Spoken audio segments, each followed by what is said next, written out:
Shooting with a dog is not easy. We have gone to 200 takes where we could only take one shot a day. We have used a lot of tricks so that we get what we want from Charlie. Half-heartedly, I can't work. Either I won't do films. If I will do, I'll give my best.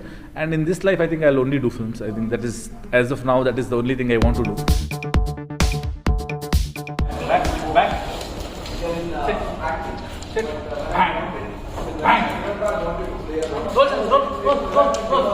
Go.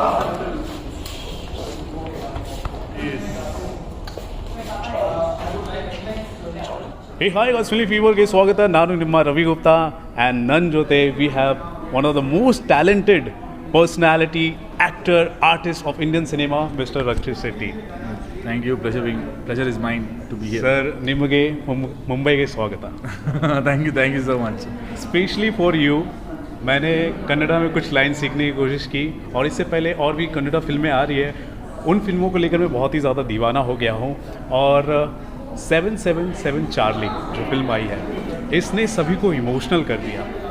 एक इंसान और एक जानवर के बीच का जो emotion होता है उसको बहुत ही बखूबी तरीके से आपने दिखाने की कोशिश की है। ट्रेलर लोगों को बहुत ज़्यादा पसंद आ रहा है, ख़ास तौर पर हिंदी ऑडियंस है इस फिल्म को बहुत ही ज़्यादा सराह रही है। क्या कहेंगे जिस हिसाब से सर रिस्पॉन्स आ रहा है, क्या कहेंगे? आई एम रियली हैप्पी क्योंकि हम लोगों ने ASN भी यहाँ पे रिलीज़ करने की कोशिश की थी, मगर for some reason we couldn't. But at least this time when 777 Charlie मैंने जब फर्स्ट कट देखा, आई रियली थॉट दैट इस फिल्म का ऑडियंस पूरा इंडिया में, क्योंकि there are dog lovers everywhere and इस फिल्म को कैसे भी करके हम लोग रिलीज़ करना ही है करके। सो लकीली हमको we got a good distributor who have a good hold in theaters and देखते हैं क्या होता है। राइट, जब ASN जब रिलीज़ होने वाला था और उसका ट्रेलर आया था सर, हम लोग तो बहुत ही ज़्यादा एक्साइटेड हो गए थे कि ये फिल्म हिंदी में जब आएगा तो हम लोग बहुत ही ज़्यादा इन्जॉय करेंगे। लेकिन चलिए किसी वजह से तो फिल्म रिलीज़ नहीं हो पाई, लेकिन कोविड एक ऐसा एरा आया जिसकी वजह से काफ़ी लोगों ने एक्सप्लोर किया सिनेमा को। ख़ासतौर पर आपकी भी फिल्में एक्सप्लोर की गई, किरिक पार्टी हो गई या फिर ASN हो गई, और भी कई सारी फिल्में हैं। तो आपको ऐसा लगता है कि जो कोविड का जो एरा था बहुत ही ज़्यादा एक्सप्लोरेशन का एक माध्यम बना, लोगों ने ज़्यादा इंटरेस्ट दिखाना शुरू किया, और यही वजह है कि अब आपकी जो दूसरी फिल्में आ रही है उसको भी लोग बहुत ही ज़्यादा सराह रहे हैं? मतलब सी ऑलरेडी आई थिंक दुनिया ग्लोबलाइजेशन की तरफ बढ़ रही है, एंड कोविड में तो द एंटरटेनमेंट इंडस्ट्री पूरा ग्लोबल हो गया। हम लोग यहाँ पे बैठ के स्क्विड गेम देख रहे हैं, नार्कोस देख रहे हैं, जो अपने लैंग्वेज में नहीं है और कोई किसी और जोग्राफी का है, मगर हमको देखना है फिल्म। मतलब वर्ल्ड के अलग अलग जगह पे क्या क्या हो रहा है करके हमको देखने में इंटरेस्ट है। So I think that is where even the Indian film industry also moving towards. अभी कन्नड़ा में KGF आई और पूरा इंडिया इंडिया में धमाल कर दिया, पूरी दुनिया में सर। हाँ, पूरी दुनिया में धमाल कर दिया। But I am saying that there is a big market now, and if you have a good content then the whole globe is your market. So अभी whenever you do a film, probably you should have that in mind. जब फिल्में आप इतनी दिल से आप बनाते हैं, मैंने आपको हमेशा नोटिस किया है सर, बहुत ही दिल से आप बनाते हैं और जी जान लगा देते हैं, और आउट ऑफ द बॉक्स आपकी कंटेंट होती है।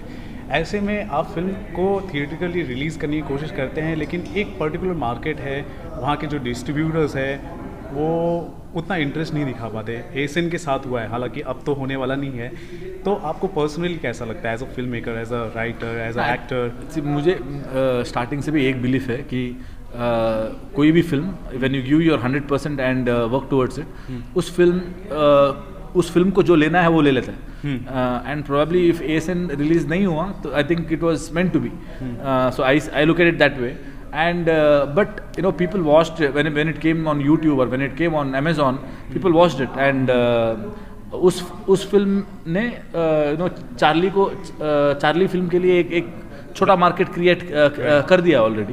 एंड चार्ली का जब ट्रेलर आया तो it reached even bigger audience now, because again the dog lovers also started watching the trailer. So इस फिल्म को अगर when we are coming to theatres and in theatres if you get a good response, I think I can still forget ASN. That's okay. I always look into the future. Don't crib about the past. Okay, we just came to know that आपको तकरीबन 160 या 170 दिन लगे shooting Charlie के साथ shoot भी करना था. कितना ज़्यादा चैलेंजिंग एक्सपीरियंस था सर आपके लिए? अरे मतलब if I have to compare all my films including ASN, where ASN also we shot around 200 days. मतलब after Kirik until Kirik Party 70 days से हम लोग ज़्यादा कोई फिल्म शूट नहीं किए थे. First time it was ASN where you know it was we are shot for 200 days, मगर उस 200 days में क्या था कि 5 सॉन्ग थे and every song was you know taking 10 days and you know there are 4-5 action sequence and every action sequence was were taking 12 days. So out of 200 days 120 days तो हम लोगों ने सिर्फ सॉन्ग और एक्शन सीक्वेंस ही shoot किया. बाकी पूरा picture हम लोगों ने 80 days में शूट किया. यहाँ पे सॉन्ग और एक्शन सीक्वेंस है ही नहीं एंड सॉन्ग यू नो इतना ASN की इतना कॉम्प्लिकेशन नहीं है other than where Charlie is there in the song. Yet we took 167 days because shooting with a dog is not easy. You know मतलब आप जब और एक इंसान के साथ शूटिंग करते हो तो देर आर लेवा देवी होता है उसमें, मतलब and there is some kind of interaction, there some kind of you know understanding between each other. मगर यहाँ पे ऐसा नहीं है कि यू नो चार्ली तो सिर्फ कुछ ट्रिक्स जानती है, वो एक्टिंग नहीं कर रही है आपके साथ, वो सिर्फ ट्रिक्स कर रही है एंड मुझे इस साइड से एक्टिंग भी करना है और ट्रिक्स भी करवाना है चार्ली से. यू नो देयर आर कभी कभी तो मेरे को मतलब चार्ली का जो ट्रीट है मतलब meat small pieces of meat वो मेरे को मतलब फिंगर के बीच में ऐसे लेके शूटिंग करना है और कभी कभी तो मतलब मुंह के अंदर भी रख के शूटिंग करना है so that she gives me that eye contact. So a lot of we have used a lot of tricks so that you know we get what we want from Charlie. There are days when we have shot only 1 shot a day. पूरे दिन में सिर्फ हम लोगों ने एक shot लिया है क्योंकि we wanted one particular expression from Charlie and every day we shoot only 7-8 shots a day. कोई मतलब बाकी फिल्म में हम लोग मिनिमम एक सीन तो शूट करते ही हैं पर डे. इवन ASN में भी एटलीस्ट 1 scene हम लोग एवरी डे शूट करते थे. कभी कभी तो 2 scene भी शूट करते हैं, मतलब किरिक पार्ट में सब दो scene एवरी डे शूट करते थे हम लोग. 3 सीन भी शूट करते थे. यहाँ पे एक सीन भी नहीं, सिर्फ 8 शॉट लेते थे हम लोग क्योंकि हर एक शॉट 40 टेक तक जाता था. And there are few shots where we have gone to 70-80 takes also. Right. And as I said, you know, we have gone to 200 takes where we could only take 1 shot a day. Amazing. आपको बता दूं sir, जब आपका trailer आया था तो उस वक्त हम सभी कुछ इन्फ्लुएंसर्स ने मिलकर हमने डिस्कशन किया था कि रक्षित सर है ना हमेशा आउट ऑफ द बॉक्स लेकर आते ही हैं, लेकिन ऐसी फिल्में लेकर आते हैं जिनमें कहा जाए इंडियन जो एक स्क्रिप्चर होता है उनका रेफरेंस लिया जाता है. सो बेसिकली ये जो थॉट है आपके अंदर कहाँ से आता है और कैसे आप इसको फिल्म के अंदर उतार देते हैं? एक तो I think right from my childhood you know जब यू नो हम लोग छोटे थे तभी का महाभारत आता था दूरदर्शन में और रामायण आता था. I think for some reason I was very inclined to watch them and also doctor Rajkumar के जो भी मिथोलॉजिकल फिल्म्स हैं I think I have watched it, every film I have watched like you know 5-6 times. For some reason मेरे को starting से भी बहुत interest है and you know when it comes to reading books also I read all kind of books but there is no mythological books which I have not read.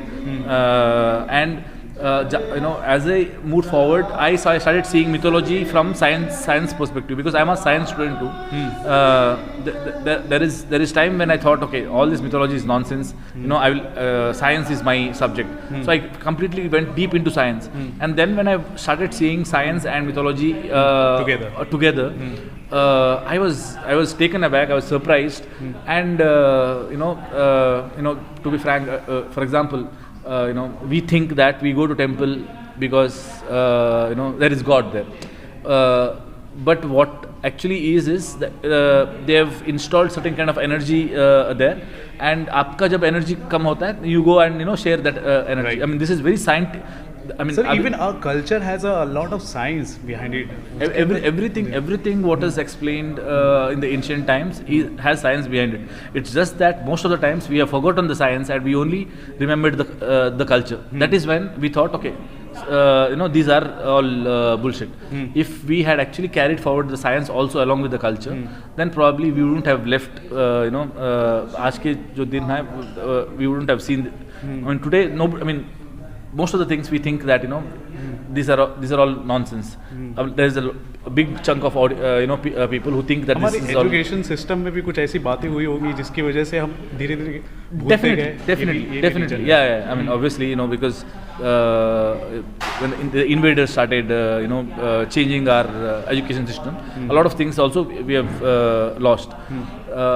But I think film is a very nice medium where you can explore stories and also explore the ancient science of this country, and that has always been my interest right from my childhood. So until now I've always kept that I've given that mythological touch in Udidor Kandante also. I've given a small mythological touch in Kirik Party, but in ASN I explored mythology even little deeper. Right. But again, I've kept it in a very philosophical way. I've not explored. Even this is a very different concept, and we come to know that here we can see the Mahabharata, the Pandavas, they go on their final journey, and how Yudhishthira goes and reaches the heaven with the dog. So that concept is taken here as well. But all this is very philosophical way. But in my future projects, definitely I would like to explore the science behind the mythology, and I think I'm going to do that a little bit in Richard Anthony, little more than what I've done until now, but little less than what I'm going to explore in Punyakoti or Midway to Moksha. रक्षित, इससे पहले आप engineer थे, right? और engineer छोड़कर आपने film making को आपने चुना। तो फिल्म मेकिंग आप तो करते ही आ रहे हैं, आपकी फिल्में भी बहुत ज़्यादा सराही जा रही है, आपकी कोशिश को लोग रिकग्नाइज कर रहे हैं। अब क्या हो रहा है, धीरे धीरे जो लोगों की एक्सपेक्टेशन है ना आपसे बढ़ती जा रही है, तो क्या कहेंगे, एक जिम्मेदारी भी बढ़ गई होगी आपकी as a film maker basically? मतलब मैं वो जिम्मेदारी सब लेके फिल्म नहीं करता, मतलब मेरे को जो अच्छा लगता है वो मैं करता हूँ, क्योंकि along with making films it's also about life, and I believe to enjoy life to the fullest. So I enjoy life by making films. So luckily life and film goes very parallel for me. So I'm going to enjoy and make and when I do films I will give my best. Half-heartedly I can't work. Either I won't do films. If I do, I'll give my best. And in this life I think I'll only do films. I think that is, as of now, that is the only thing I want to do. So yeah, as long as I'm enjoying it, I think the films will be good. जब आप film नहीं कर रहे होते तो क्या कर रहे होते सर? मैं या तो पढ़ता हूँ, बुक्स पढ़ता हूँ, नहीं तो there is a place called Kalasa where I would just go and sit alone and meditate, things like that, self exploration. Yeah. Okay चलिए अब फिल्म के ऊपर हम बात करते हैं। सो जब से 7-7 चार्ली का लोगों ने फिल्म देखा है, तो कई ऐसे फिल्म्स हैं जो एनिमल और ह्यूमन के जो बीच का जो इमोशन होता है उसको भी एक्सप्लोर किया है। हाथी मेरे साथी का कुछ लोगों ने रेफरेंस दिया, और तेरी मेहरबानियाँ जो कि खुद एक कन्नड़ा फिल्म है, थालेबाग उसका रीमेक है। तो लोगों को वहाँ से पता चला कि कन्नड़ा इंडस्ट्री में पहले से ही ऐसी फिल्में हैं जिसको आउट ऑफ द बॉक्स जो फिल्में होती है वहाँ पे एक्सप्लोर हो चुकी हैं ऑलरेडी। क्या कहेंगे जिस हिसाब से आप इनिशिएटिव लिए जा रहे हैं कन्नड़ा इंडस्ट्री में, स्पेशली आप ये ले लीजिए या इससे पहले तालेबाग ले लीजिए, और भी कई फिल्में ले लीजिए, हम बचपन में तो मालगुडी डेज भी देखा करते थे। तो जिस तरह से इनिशिएटिव लिए जा रहे हैं उसको लेकर आप क्या कहेंगे, और लोग रिकग्नाइज कर रहे हैं? मतलब आई थिंक पिछले 5-6 सालों से there are new generation film makers जो आ रहे हैं। I think they are bringing the change.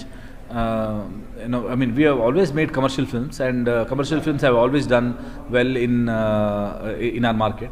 But there is a new sect of audience which was there, but they had stopped coming to theaters.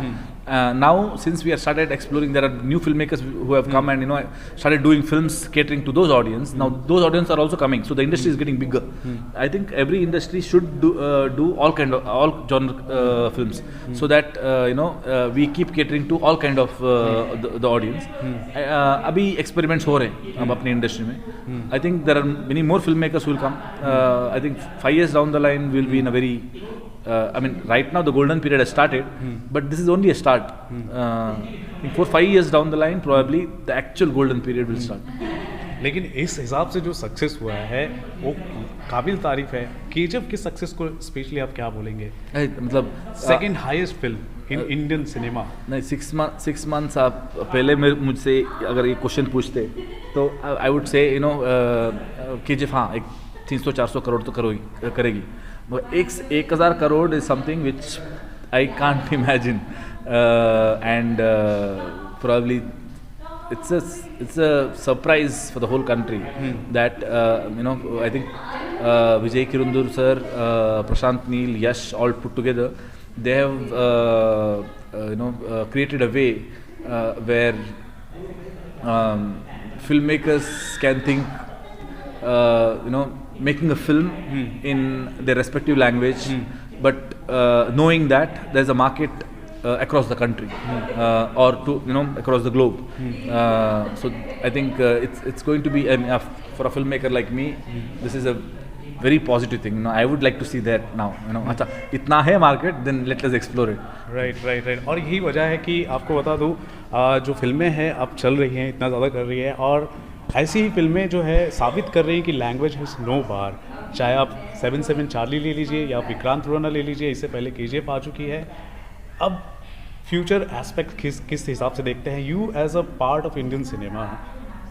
What do you think the future of Indian cinema, और भी हम कैसे grow कर सकते हैं? That's what go global. मतलब आप पूरा keep the whole world in your mind and make films, because if you have a good content, then you don't know where it can reach. So think big. बिल्कुल। आप Indian scripture की बात करते हैं तो हमारे इंडिया के culture में ये बताया जाता है कि पूरा विश्व हमारी फैमिली है, right?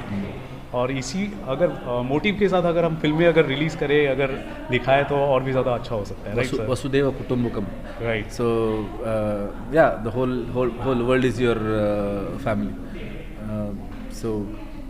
so let's let the whole family get together and watch our films. Okay, lastly आप क्या कहना चाहेंगे जितने भी हमारे फैंस हैं, लवर्स हैं, चाहे कर्नाटका में हो, तमिलनाडु में हो या फिर उत्तर प्रदेश में हो, क्या कहना चाहेंगे सबसे? I think 777 Charlie is a very unique film, and I've told this 1,000 times, but I would repeat that once again, that this film I believe that you should come to theaters and have this experience, because it's a wonderful film. There's no doubt about it, because we have getting the premiere shows have started across the country and we are getting great response. But a good film can be watched in OTT also, I know that, but this film, I think the climax of the film is designed in a certain level, in a certain way, and the visuals, the music, and the sound design, it will take you to a very surreal world by the time of the climax, and that experience probably you won't get in any other film. So to have that experience, I think you should come to theater and watch the film. Right. So guys आपने देखा क्या कहना है। मैं कहूँगा कि theatrical जो experience होता है कुछ अलग ही होता है, और सर्टन लेवल का एक्सपीरियंस आपको मिलने वाला है थिएटर में। तो जल्द से जल्द जाएं नज़दीकी सिनेमाघर में और देखें इस फिल्म को, और बताएं हमें कि आपको ये फिल्म कितनी अच्छी लगी।